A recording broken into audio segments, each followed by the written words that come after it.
berdasarkan sumber dan fakta yang tepat, saya nak hujahkan begini.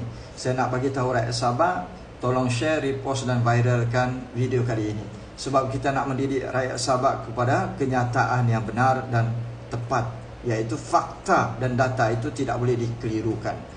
Semalam pada tanggal 20 hari bulan Mei 2025, satu kenyataan media telah dikeluarkan oleh Parti Warisan. Ada 11 perkara yang akan saya nyatakan satu persatu, supaya rakyat Sabah ini kekal fokus dalam pilihan raya negeri yang ke-17 dan kekal perhatian mereka untuk memilih pemimpin dan parti politik yang boleh menjaga hak negeri dan hak rakyatnya, bukan memilih politikus-politikus yang bajingan, yang murahan, yang bobrok dan bejat untuk diangkat.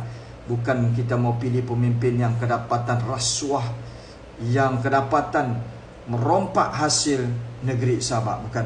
Kita mau pilih pemimpin yang menjaga hak negeri dan rakyatnya itu. Itu keutamaan rakyat Sabah untuk pilihan raya kali yang ke-17 ini.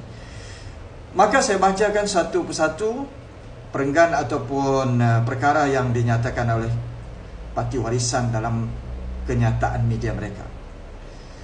Tanggal 20 hari bulan Mei 2025. Gabungan bukan penyelesaian, warisan tetap bersama rakyat Sabah. Pertama, Parti Warisan kini sedang giat membuat persiapan menghadapi pilihan raya negeri Sabah ke-17. Yang kedua, kami akan bertanding secara bersendirian dengan menggunakan logo parti sendiri. Kami tidak bersama mana-mana gabungan politik. Ketiga, kabar angin yang mendakwa Warisan akan menyertai GRS atau membuat rundingan di belakang tabir adalah tidak benar. Itu semua adalah pembohongan yang sengaja disebarkan di media sosial untuk mengelirukan rakyat. Keempat, pendirian kami jelas, iaitu gabungan Warisan adalah bersama rakyat. Kelima, kami tidak akan terlibat dalam permainan politik yang sedang berlaku. Perjuangan kami adalah demi hak dan masa depan rakyat Sabah.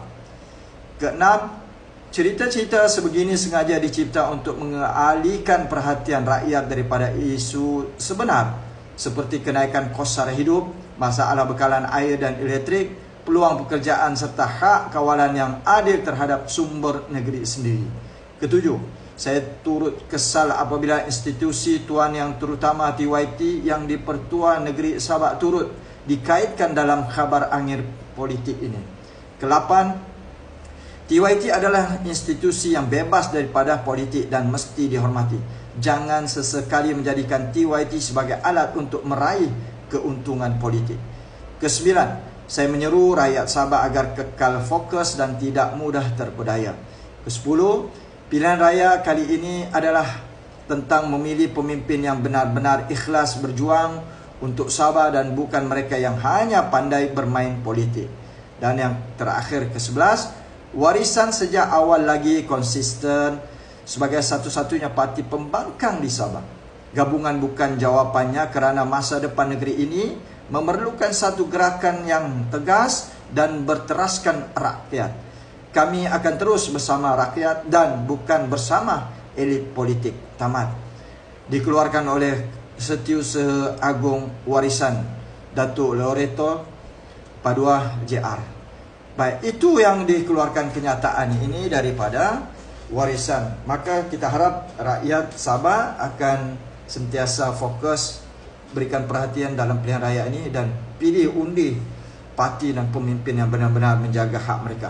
Kita sudah saksikan pada tahun 2018 Parti Warisan Syafiq Abdal sebagai Ketua Menteri, dia secara tegas memelihara kepentingan negeri Sabah sehingga membawa cukai petroleum, iaitu hasil jualan petroleum, ditambah pula 5% yang didapati daripada pihak kerajaan pusat ataupun Petronas. Ini yang kita mahu sebenarnya, bukan mereka yang hanya klaim hasil orang lain dengan menyatakan kita ada hasil 7 bilion, 6 bilion, tetapi sebenarnya hasil itu adalah usaha daripada Warisan dan Syafiq Abdal bersama rakan-rakan dalam kerajaan negeri Sabah ketika itu.